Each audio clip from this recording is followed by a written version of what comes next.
Tapi Jawa dia tak buat Melayu. Kan? Marah orang Jawa kalau kita kata dia Melayu kan.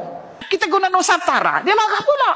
Dia kata itu perkataan kami. Buya Hamka yang perkenalkan itu Nusantara. Kenapa orang Malaysia guna? Banjar juga disebut Melayu. Bukan Seraya Ramai. Banjar. Kan? Banjar kan? Tengok senyum pun tahu. Banjar. Banjar pun disebut Melayu juga.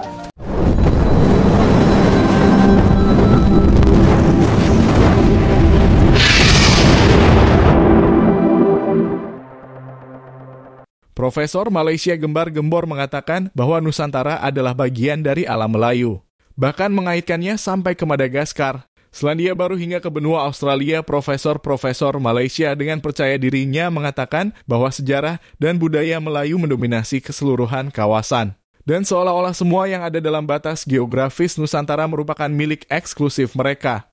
Apa yang mereka gembar-gemborkan ini tidak hanya menyesatkan, tetapi juga berpotensi merendahkan dan menghilangkan identitas banyak budaya yang ada di kawasan ini.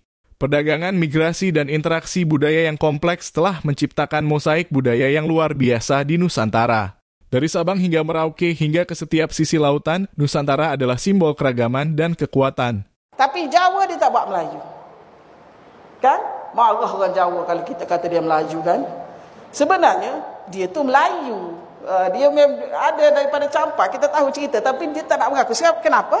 Kerana sistem pendidikan mereka begitu di sana. Kita tidak salahkan mereka, tapi sebagai pengkaji kita tahu apa yang benar. Jadi daripada sini, kenapa Jawa itu tidak ditulis dalam peta di sini? Kerana Jawa itu telah dibuka oleh satu guru ataupun pengembara, disebut dalam buku-buku catatan orientalis lah. Dia kata ada satu pengembara kumpulan daripada India yang diketuai oleh Haji Saka, yang mana mereka datang ke Pulau Jawa pada ketika itu. Pulau Jawa itu macam tempat jin bertendan lah, tak ada orang. Jadi sebab tu kita dapati di Pulau Jawa itu, ya, pada awalnya adalah beragama Hindu. Kita guna Nusantara, dia marah pula. Dia kata itu perkataan kami. Buya Hamka yang perkenalkan itu Nusantara. Kenapa orang Malaysia guna? Lah, habis kita guna apa? Alam Melayu pun tak boleh, Nusantara pun tak boleh. Nusa itu Nusa antara pulau-pulau. Itu maksud Nusantara. Habis kita nak guna apa? Siapa guna alam Melayu? Alam Melayu, di mana alam Melayu? Khayalan, halunisasi dia kata kan. Jadi saya kata, habis saya nak guna apa? Kita dah cuba lagi, kita guna alam Melayu lah. Sebab berdasarkan peta ini, kita alam ni. Tapi alam kita tidak seperti alam di dunia Arab atau Afrika. Dia terus ada pasir, ada daratan. Dia boleh ke sana kemari dengan berjalan kaki. Tetapi alam kita ini terpecah. Disebabkan berlaku gempa demi gempa. Asalnya ini satu ini. Jadi dia terpecah. Mereka mahir dalam maritim. Nak pergi ke rumah saudara dia, adik-beradik dia yang sebelah sana, dia kena naik kapal. Klaim yang dibuat oleh Profesor Malaysia tersebut tidak hanya lemah secara argumen, tetapi juga berdampak negatif terhadap identitas dan kebanggaan bangsa Indonesia. Mengatakan bahwa Nusantara adalah secara eksklusif alam Melayu adalah tindakan yang sama sekali tidak menghormati sejarah dan keberagaman yang mendasari kawasan ini.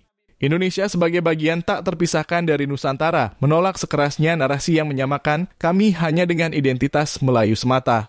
Profesor ini seperti mendongeng tanpa fakta yang kuat, mengabaikan realitas sejarah yang telah terbentuk selama ribuan tahun.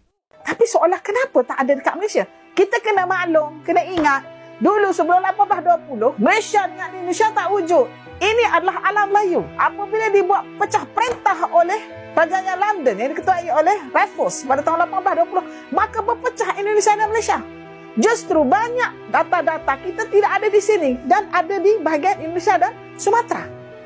Kerana kita ini kawasannya, kawasan tempat laluan, pelabuhan, relau-relau besi banyak. Dan satu lagi, berapa kerat kita nak cari ke atas bukit gunung tu? Data-data bangsa kita orang Melayu ni duduk atas gunung, duduk atas bukit. Banjaran Titiwangsa itu adalah kota-kota ataupun istana-istana tua yang ditinggalkan. Banjar juga disebut Melayu. Bukan Seraya Ramai. Banjar. Kan? Banjar kan? Tengok senyum pun tahu.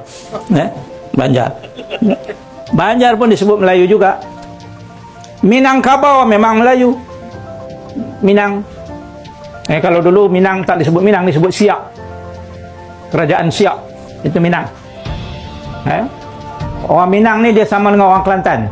Dia tak boleh duduk dalam negeri dia. Dia suka mengembara macam orang Kelantan lah. Sebab tu kalau kita pergi Kelantan tak ramai orang lelaki. Yang ramai orang perempuan kan.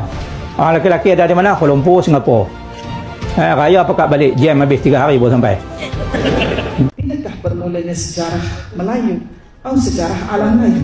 Sebenarnya berdasarkan kepada beberapa kajian yang kita lakukan, Melayu itu sudah tua, Melayu itu sudah lama, tetapi ia tidak didendangkan di dalam buku-buku teks kita, di dalam museum-museum kita tidak disebut begitu. Kenapa ini boleh berlaku? Karena kita telah dijajah. Apakah maksud penjajahan? Penjajahan bermaksud bermain dengan minda. Mereka cuba mengalihkan minda kita, mereka teroriskan minda kita. Disebabkan itulah Orientalis menyebut bahawasanya penjajahan minda ke atas bangsa lain apabila mereka datang ke tempat orang lain disebut sebagai intellectual terrorism. Ini disebut oleh Edward Said dan disetujui oleh Ibn Warraq. Itu takrifan saya secara ringkas. Sebenarnya Melayu itu sudah ada sebelum lahirnya Nabi Isa AS. Ini disebut oleh beberapa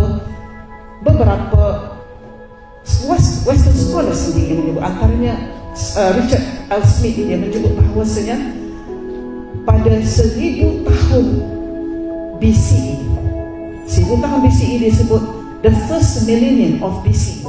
Profesor Salehah yang dihormati, sebagai seorang ilmuwan dan pendidik, tanggungjawab kita adalah memastikan bahawa setiap kenyataan kita yang kita sampaikan, terutamanya yang berkaitan tentang agama, berkaitan tentang sejarah, didasarkan kepada sumber-sumber yang sahih dan dipercayai. Dalam dunia akademik dan keilmuan adalah penting untuk selalu merujuk kepada dalil-dalil yang kukuh, sama ada dari Al-Quran, sama ada daripada hadis atau sumber-sumber sejarah yang autentik. Bukan boleh cakap macam itu saja. Saya doa kepada Allah SWT, semoga Profesor Salehah terus berkhidmat dengan cemerlang dalam bidang akademik, dan semoga Allah Taala memberkati usaha-usaha dalam menyebarkan ilmu yang bermanfaat kepada masyarakat. Cuma kita juga perlu sedar untuk memperbaiki cara kita membuat kajian dan juga semakan. Nusantara adalah kumpulan suku dan budaya yang memiliki sejarah panjang yang berbeda satu sama lain, dari suku Jawa, Sunda, Batak, hingga Dayak. Setiap suku dengan bahasa dan tradisi masing-masing berkontribusi pada identitas kita yang multikultural. Maka dari itu sangat penting untuk menegaskan bahwa Nusantara bukanlah sekadar alam Melayu. Ini adalah tempat di mana warisan dan identitas kami berkembang dan berfungsi di dalam ekosistem budaya yang luas. Kami adalah kekayaan budaya yang tak terpisahkan, dan kami tidak akan membiarkan identitas kami terdistorsi oleh narasi yang sempit dan merugikan. Jadi gimana menurut kalian guys? Terima kasih sudah menonton video ini. Sampai jumpa di video selanjutnya.